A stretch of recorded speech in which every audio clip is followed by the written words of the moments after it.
पौराणिक कथा के अनुसार समुद्र मंथन के दौरान एक कलश अमृत निकला था। ऐसे में देवताओं और असुरों के बीच इसको लेकर विवाद होने लगा। देवताओं के लिए असुरों को हराना काफी मुश्किल था। ऐसे में सभी देवता श्री हरि विष्णु के पास गए और इनका हल निकालने का निवेदन किया। ऐसे में भगवान विष्णु से मोहिनी का रूप धरा। इसके बाद अपने रूप से राक्षसों को मोहित किया और पूरा अमृत देवताओं को पिलाया था और उन्हें अमर कर दिया। इसी के कारण इसे मोहिनी एकादशी कहते हैं। इस एकादशी के महत्व को स्वयं श्री कृष्ण से महाराज युधिष्ठिर को बताया था। मोहिनी एकादशी का व्रत वैशाख मास के शुक्ल पक्ष की एकादशी को रखा जाता है। इस व्रत के महात्म्य के बारे में पद्म पुराण में बताया गया है कि इस व्रत को करने से व्रती को इस जन्म के साथ ही पूर्व जन्म के पापों से भी मुक्ति मिलती है।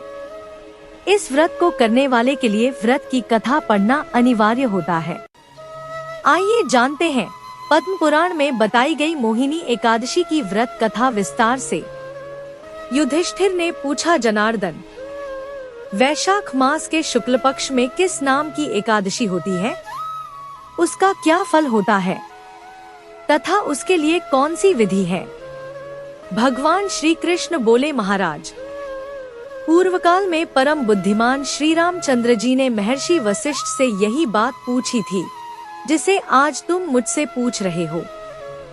श्री राम ने कहा था, भगवन, जो समस्त पापों का क्षय तथा सब प्रकार के दुखों का निवारण करने वाला व्रतों में उत्तम व्रत हो, उसे मैं सुनना चाहता हूँ। वशिष्ठ जी बोले, श्री राम, तुमने बहुत उत्तम बात पूछी है। मनुष्य तुम्हारा नाम लेने से ही सब पापों से शुद्ध हो जाता है। तथापि लोगों के हित की इच्छा से मैं पवित्रों में पवित्र उत्तम व्रत का वर्णन करूंगा। वैशाख मास के शुक्ल पक्ष में जो एकादशी होती है उसका नाम मोहिनी है। वह सब पापों को हरने वाली और उत्तम है। उसके व्रत के प्रभाव से मनुष्य मोहजाल तथा पातक समूह से छुटकारा पा जाते हैं। सरस्वती नदी के रमणीय तट पर भद्रावती नाम की सुंदर नगरी है। वहाँ द्युतिमान नामक राजा, जो चंद्र वंश में उत्पन्न हुए थे, राज करते थे। उसी नगर में एक वैश्य रहता था जो धन धान्य से परिपूर्ण और समृद्धिशाली था।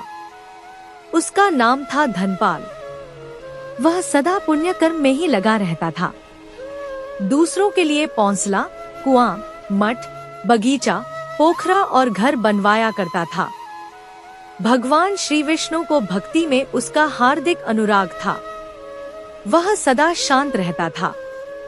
उसके 5 पुत्र थे, सुमना, द्युतिमान, मेधावी, सुकृत तथा धृष्ट बुद्धि। धृष्ट बुद्धि 5वां था। वह सदा बड़े बड़े पापों में ही लिप्त रहता था। जुए आदि दुर्व्यसनों में उसकी बड़ी आसक्ति थी।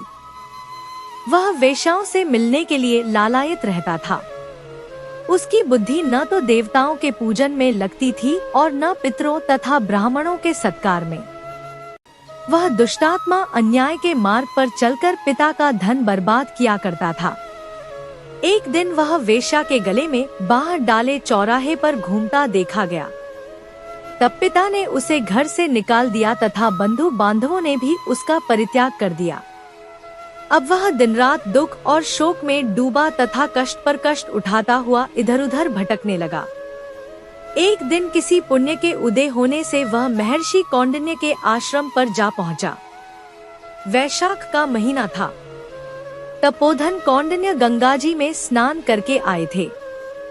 धृष्ट बुद्धि शोक के भार से पीड़ित हो मुनिवर कौंडिन्य के पास गया और हाथ जोड़ सामने खड़ा होकर बोला, ब्राह्मण द्विजश्रेष्ठ, मुझ पर दया करके कोई ऐसा व्रत बताइए जिसके पुण्य के प्रभाव से मेरी मुक्ति हो।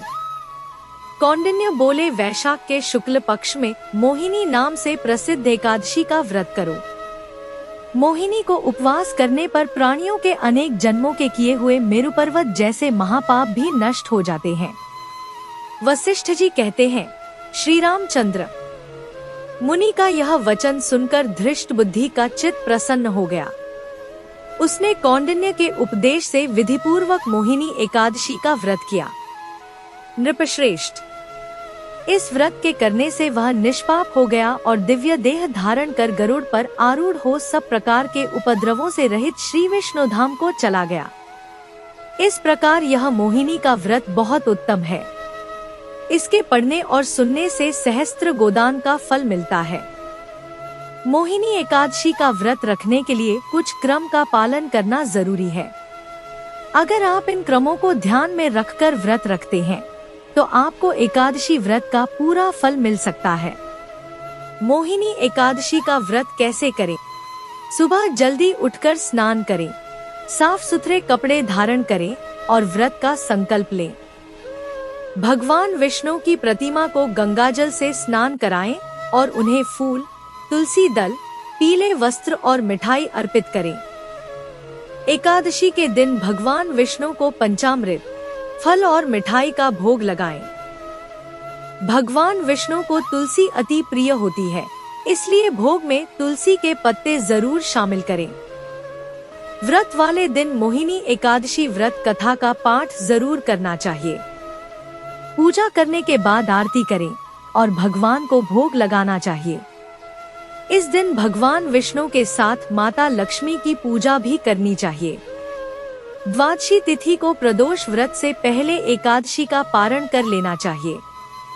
धार्मिक मान्यता है कि मोहिनी एकादशी के पावन दिन विधि विधान से पूजा अर्चना करने से समस्त पापों का नाश होता है और मृत्यु के बाद मोक्ष की प्राप्ति हो सकती है।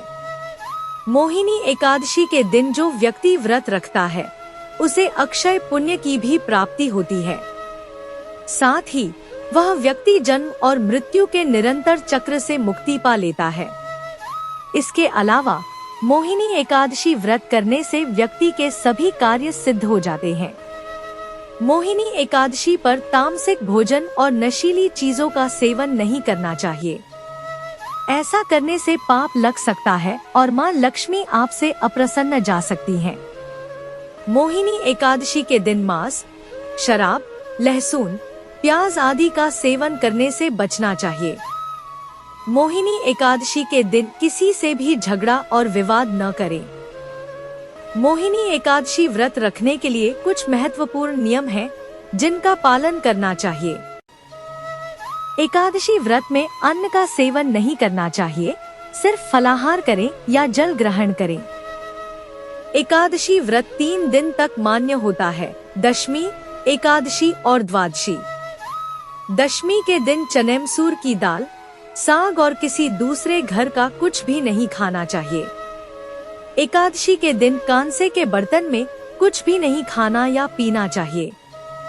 एकादशी के दिन भगवान विष्णु को खास तौर से तुलसी और तिल चढ़ाना चाहिए। एकादशी व्रत उत्पन्ना एकादशी से शुरू करना सबसे शुभ माना गया है। एकादशी के दिन तुलसी के पौधे में जल नहीं चढ़ाना चाहिए और न ही पत्ते तोड़ने चाहिए। तो दोस्तों, ये थी मोहिनी एकादशी व्रत की कथा और संपूर्ण जानकारी। आपको ये वीडियो कैसी लगी कमेंट करके जरूर बताएं। और अगर वीडियो अच्छी लगी हो तो वीडियो को लाइक करें। इससे हमें नई अच्छी वीडियो बनाने का मोटिवेशन मिलता है। मिलते हैं जल्द ही किसी और नई व्रत कथा या कहानी के साथ। तब तक के लिए अलविदा दोस्तों। बोलो भगवान विष्णु की जय। धन्यवाद।